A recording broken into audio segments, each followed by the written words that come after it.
Good morning. Welcome to Sports Desk Live on Comcast Channel 26, also streamed on Facebook. I'm your host, Ed Nunez, along with producer Alden Iwani. Our very special guest today is Albuquerque High girls softball coach Dominic Abeyta. Coach, welcome to the show. Thank you for having me. Coach, you had a great series this weekend against Monzano. You and I talked a little bit. Um, Up and down season for the Bulldogs, right? Yes. You started out 0-5, but then all of a sudden you caught your district fire a little bit. A game against a doubleheader against Monzano this weekend. You win one, they win one. The run differential, you're not sure if you're going to be in due to that. Talk a little bit about that because, again, you've got four girls. We're going to go get into a lot of this, hitting over 400. You had to build a program through a pandemic, but it's not easy. Numbers you mentioned to me are down. Talk a little bit about, how you started out, where you're at right now. Well, I started out in that COVID year. We only got about 2 or 3 games in, and then the season was canceled. Then the next year we had an abbreviated year. There was only 18 games. We had one game canceled due to weather, but they never rescheduled it. So last year we actually did pretty good. We ended our season 14-3. Our 3 losses came from Volcano Vista, Cibola, and one district loss to Las Nunez. And then again, we were runner-up in our district last year due to that run differential, which I think is going to get us again this year. Monzano beat us the first game by 6 runs, and then we came back. We had a big error in the 7th inning. We were actually up 7 runs going into the 7th inning, so we had them. We got the first 2 girls out. Next girl came up, hit a grounder to shortstop. Shortstop didn't make the throw to first. First didn't dig it. So there was an error there that would have been the 3rd out, and we would have got the run differential on them by 1 run. But next girl came up, hit a home run, and now we're only up by 5. So it's just been that kind of year for us. We've been up and down. We've had a lot of errors in the field in the season. Our opening weekend in Mayfield, we had, I think, a total in 2 games, like 17 total errors, and we lost both games 16-0 down in Las Cruces. So yeah, it's been pretty rough year for us. But there's been some bright spots too. 7-1 in district is pretty darn good, and I think a lot of people, we cover a lot of softball and baseball, and it's the mental part, right? So you're sitting on the top edge of the dugout, I'm sure, right? You're thinking, man, we're almost out of this. It's 2 outs. All we need is 1 play, right? And then sometimes I saw that happen with St. Pius and Belen on Friday, even though it was 50-mile-an-hour winds, they played the game. And the wind wreaked havoc on both teams, right? Both had to adjust. Talk a little bit about you mentioned that to me in your text, that you've had some problems with errors. How do you're building a program. COVID hurt everybody, right? It hurt everybody because it cut down on your practice time, hit the right cutoff, the millions of grounders that hit to your infielders, the outfield, judging the fence, 2 steps in, 2 steps back. There's so much, right? And I don't think people understand, especially with girls softball, the strategy. And talk a little bit about how you've had to try to build that trust with your players, to overcome these. It's a mental game too, Coach, right? Very mental game. Yeah, softball is a very mental game. You gotta, I've always told my girls, no one's perfect, and I don't expect you girls to be perfect. But if we can limit our errors, it gives us a better chance to win the game. And we've done that now that we've hit district. We've had a few games in our district where we had no errors and we played awesome, and the score showed it.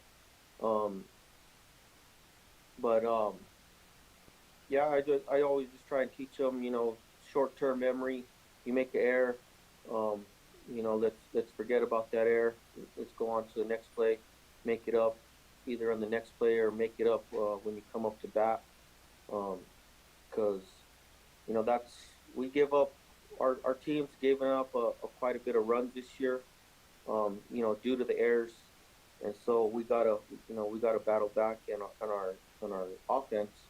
And I think our offense has done a good job this year. Like you said, we have I think 5, 6 girls hitting over 400 this year, another two in the 300s. Um, so that's how we've been able to stay in a few of these games. Yes, we're going to talk about that in a little bit here. You mentioned you've coached softball for the past 12 years, JV coach at Albuquerque High, 2015 to 2018. Took a year off so you could watch your own daughter play, who went to college and actually played some college softball. You got the head coaching job in 2020. You mentioned your first season cut short due to COVID. Do you still feel like you're catching up from that COVID season? That hurt a lot. They canceled baseball, right? They canceled global baseball, high school, everything was canceled, right? They canceled it all. Do you still think like you feel, I should say, that your team is still catching up as far as development wise? You mentioned the errors, things like that. Do you feel like your team is still catching up on that? Yeah, I think we are. Yeah, because the first season, um, it was cut short, and then our second season we had a late start, and just kind of threw us into a season. This year, I still have a pretty young team. My first year, I only lost one senior. Last year, I lost two seniors. This year, I only have two more seniors, and so we're still a pretty young team. I have two seniors, like five or six juniors, four sophomores, and one freshman this year. Um, so hopefully, this eighth grade participation next year with APS will bring some new blood into the program, and we can start working from there. Talk a little bit about that. There's been some eighth grade programs, right? Rio Rancho, I believe Cleveland as well. The eighth graders can play, and other schools in the state, right? They've Las Vegas Robertson, I believe, has used eighth graders. They're eligible to play. And Yeah, also this rule came about what last week they announced it. that's Talk a right. little bit about that because notoriously, you mentioned this. Your program's down numbers, right? There's a lot of programs. Now, explain that rule to a lot of people. They may not understand it.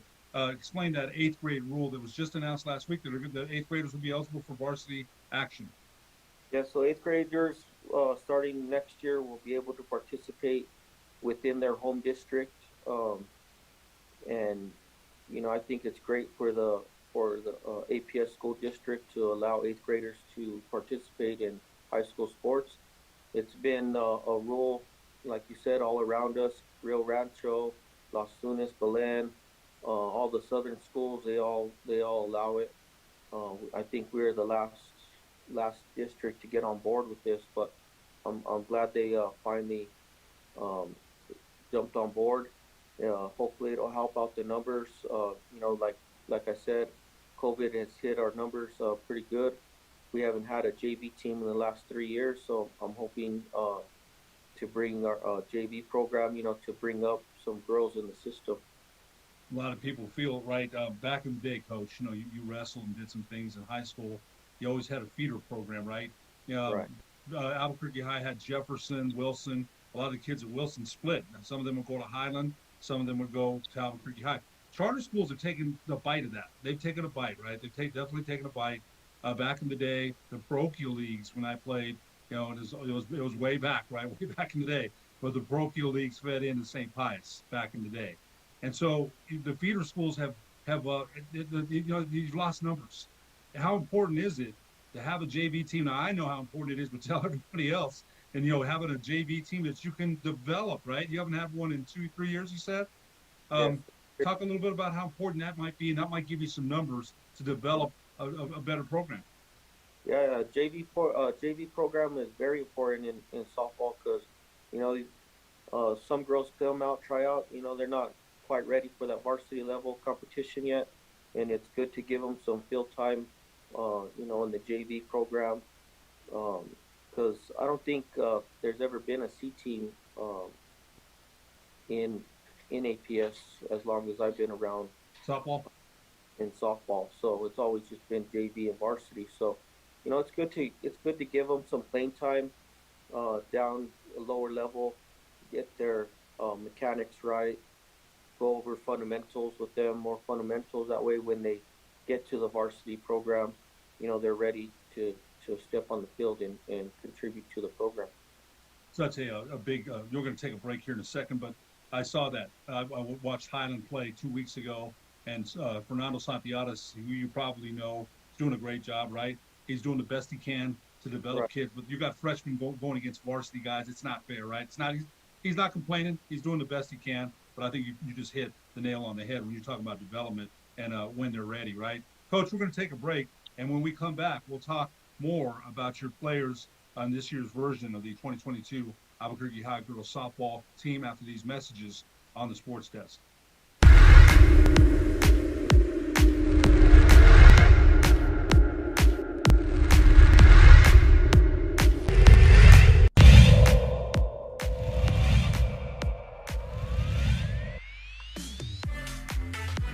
That's out to the outfield. A run will certainly score. Martinez to second. He'll hold up there. Throw brought back in by Bracamonte. But the Sartans score the first run of the game. It's Lucas Martinez with an RBI.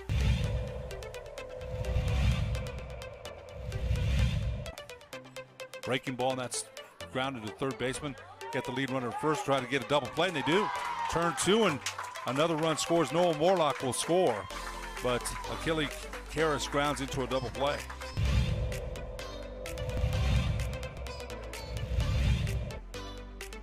There's a pitch, and that's a fastball, and that's laced down the right field line. Fair ball. Fair ball. What a hit in the corner there by Griego. Griego will stand up at second, and that'll score another run. RBI double for Griego.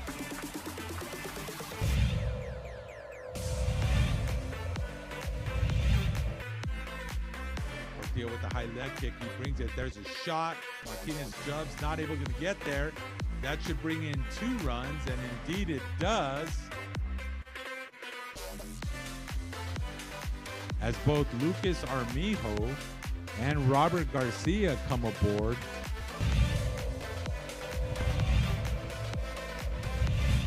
Two outs here for the Matadors. There's a shot. That one's high. It's deep. It's traveling. Bye-bye. 3-run shot for Figueroa Brito.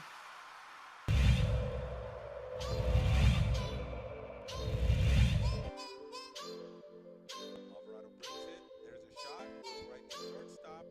Flips it to second for the force out. And that's it. So at the end of half inning,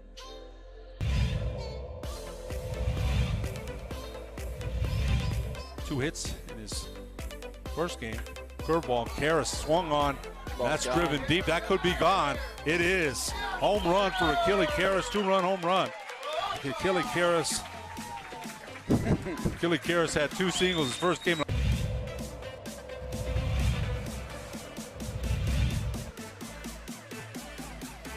and there's a shot. It could be. Stays in. Ball takes off. He's got a double. He brings in 2 runs.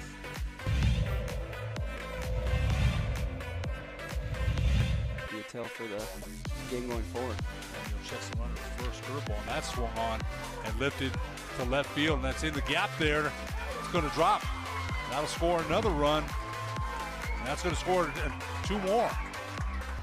But let's see the play at the plate.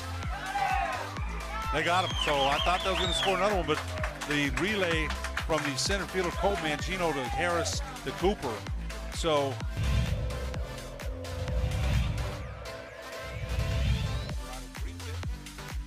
That's a shot. It could be. Grand Salame. Good night now.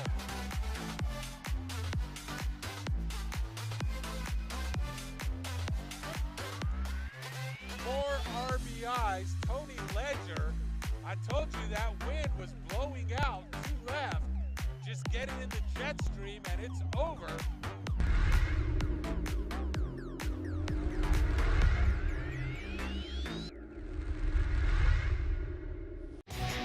For certified collision and body repair, visit the experts at CarCrafters. 5 locations in Albuquerque and Rio Rancho. Visit carcrafters.com. Car Crafters, it's like it never happened. Well, I'm going to the frontier, walk up to the cashier, order up a root beer and a number one. Cover it with green stuff, one scoop is not enough. Find a booth is real tough, back by the Duke. Meet my family, meet my friends in the quirkiest restaurant I have ever been. All of Albuquerque's favorite spot, it's the Frontier Restaurant. The Frontier Restaurant is a proud supporter of ProView Networks.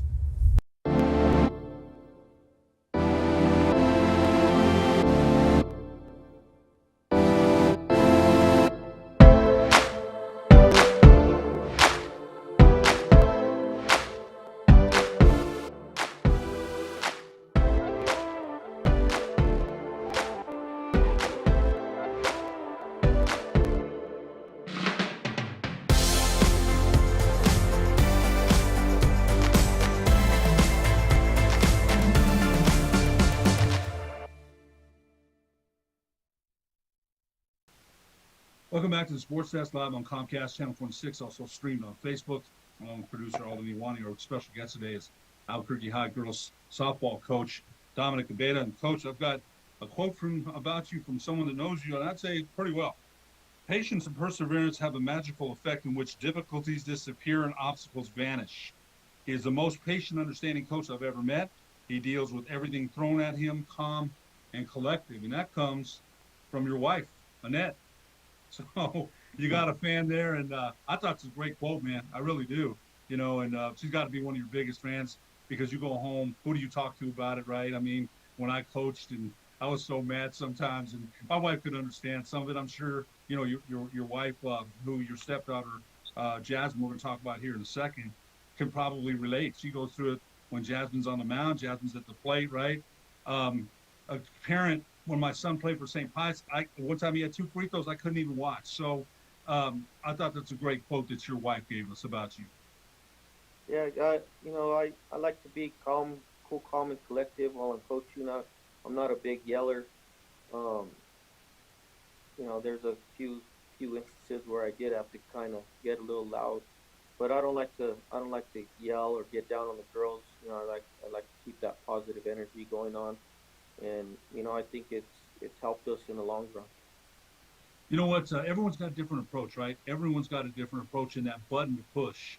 And after you've been with your players as long as you have, they trust you, man. They're looking to you for leadership, right? Everyone, and you have to deal with different players in different ways. That's for sure. There's certain players you can push different buttons on, and then there's certain ones that don't respond to that. So I'm sure you're doing a great job. You know, we're going to talk about team batting average.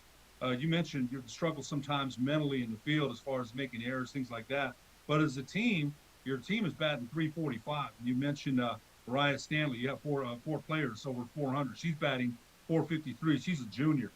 Natalia Padilla, the sophomore, batting 426. Angela Russell, batting 407 as a junior. Now we're going to get to your stepdaughter here, and Jasmine Griego batting 561. Which has a tendency to jack everybody's average up, but those other ladies are hitting the ball pretty well too. Your stepdaughter stolen 17 bases, 10 home runs, 10 doubles, 31 RBIs, and also a 2.32 ERA as a pitcher. And she pitched both ends of your doubleheader against Manzano on Saturday. Talk a little bit about her. That again, I know you don't want to be biased. I get that. I understand that. You're the coach of the whole team, but this is a player that stands out. It doesn't. The stats are right there. So I know where you'd be coming from. But talk a little bit about your stepdaughter, Jasmine Griego. Yeah, Jasmine, she's a special player. You know, she's a player every coach would love to have on her team. You know, I'm fortunate she decided to come with me to Albuquerque High, because she started at Volcano Vista when I got the coaching job at Albuquerque High. She stayed at Volcano Vista that first year, and I talked her into joining me the following year in our short season. She made the transfer to come play for me, and very grateful that she did that. But yeah, she's a special player in the batter's box. A lot of pitchers fear her. You know, she has the 31 RBIs.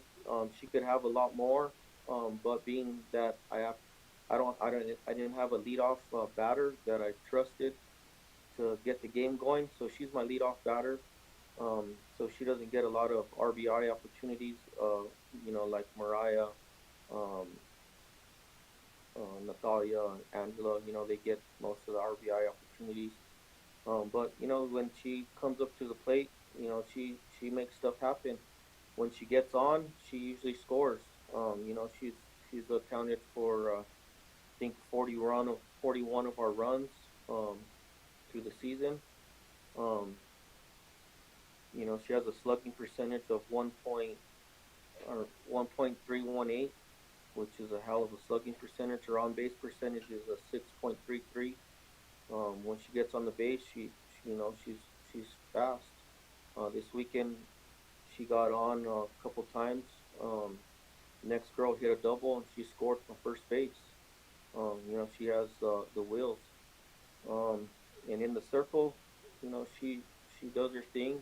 She has 146 strikeouts, which I think is third in the state right now. She's pitched a lot of innings for us all year long. She only has 47 walks, which Wow. she doesn't walk a whole lot of batters. And she's pitched 102 innings for us this year. She's been our workhorse in the circle.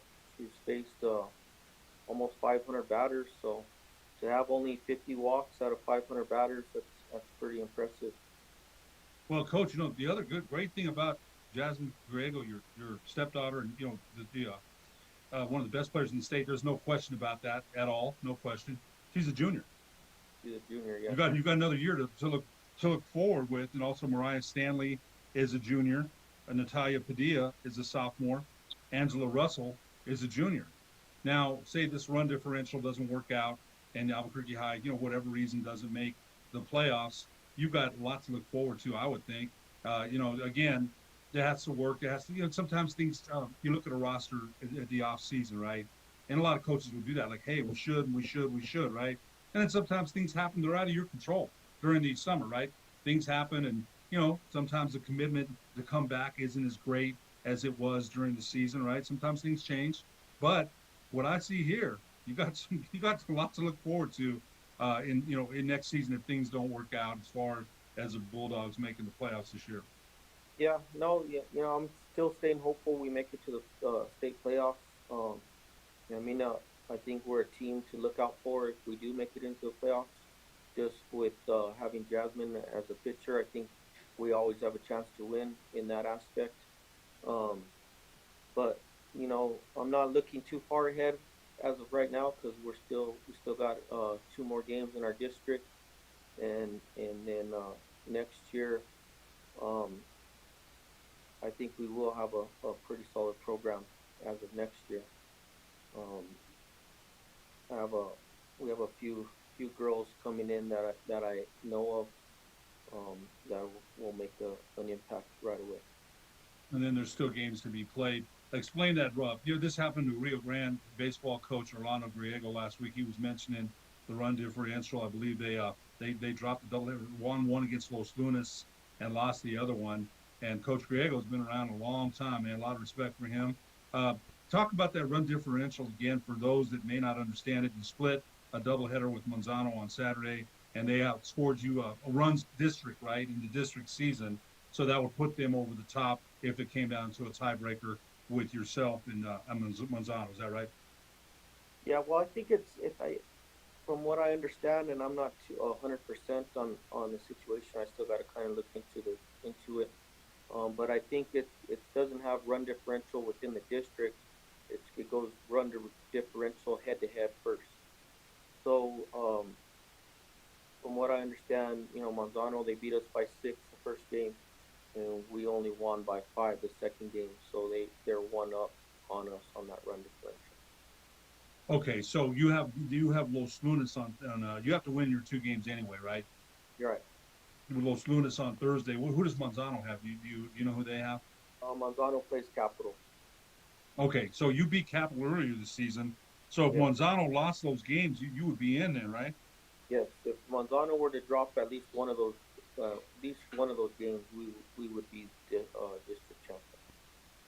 Okay, so a lot has to happen, right, for that to happen. You're not. I guess the thing that probably would bother you as a coach, you're not in control of your own. You were in control of your own destiny on Saturday, right? You were, and you did win one, and then the second game, and like I said, I can see you on top of the dugout steps or whatever you do. You're a little nervous, right? Like we got two out, it's almost over, right? All we need to do is this, and things happen, as we mentioned. Things happen. You mentioned that the mental part of it, and I think over the summer, if whatever happens, you've laid good foundations for the future. You mentioned the eighth graders maybe coming in. You said some other players that you know are going to come into the program. So I think, in spite of whatever happens, you still got some time to play here. 2 games to play. It's not over, right? But whatever happens, I think going forward, you can say, hey, look, you said this. If we get in, we're going to be a force to be reckoned with, right, in the playoffs. Going forward, I'd say the same thing about the whole Albuquerque High softball program as a whole. Yeah, for sure. As the softball program as a whole, we're coming up. We're a young program. We'll be senior heavy next year, so I think that'll be our year to make some noise in our district and in the state tournament. I believe we'll be there without a doubt next year. Going back to Jasmine, what is it about her pitching? You mentioned that, she's got 146 strikeouts. What works for her? For people, see the rise, the high rise, right? A lot of people don't understand about, I don't, the girls, I can't call the pitches, right? Boys throw the two seam, the fastball, the changeup, the slider. What works so well for Jasmine Griego as far as the pitcher? Incredible numbers, 2.32 ERA, eating up most of your innings there at Albuquerque High. What works best for her on the circuit? She has a solid screwball, which tends to jam up a lot of girls up in the inside. She throws anywhere from 59 to 61, 62 miles an hour.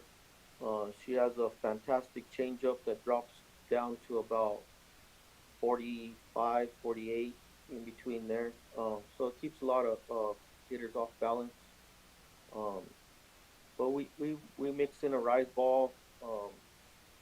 Her screwballs her number one pitch. Changeup's probably number 2. She has an outside curveball that we work a lot also. So yeah, she's a real rounded pitcher with her pitches. I know a lot of pitchers, they try and say they throw 5, 6, 7 different pitches, but I like to narrow her down to 3, 4 pitches in a game. I don't call, and we stick to those 3, 4 pitches. So, she knows how to throw a drop ball and stuff like that, but that's not one of her quality pitches. So her quality pitches are her, of course, the fastball. I don't throw the fastball too much unless we're behind in the count, get us back on track. But, we throw a lot of screws, changeups, curveballs. Those are her 3 major pitches that we work with. And, she seems to get those batters to chase, to strike out. No strikes. She's ahead of the count. So yeah. You're not going to go in there and take a lot of pitches because she's, if you do, it's your own peril. Coach Dominic Abeyta, Albuquerque High girls softball coach, we really appreciate you joining us today on the Sports Desk. We wish you all the luck for the remainder of the season and going forward with the Albuquerque High girls softball program. Yeah, no, thank you for having me on your show. I know girls softball doesn't get a lot of recognition, and I applaud you for giving us the opportunity to talk softball on your show. And girls softball, it's an exciting sport. It's a whole lot faster than baseball. If you've never watched it, I suggest you go on and check out some games. It's an awesome sport. I 100% agree with you. For producer Alden Iwani, I'm Ed Nunez. We'll see you next week on the Sports Desk.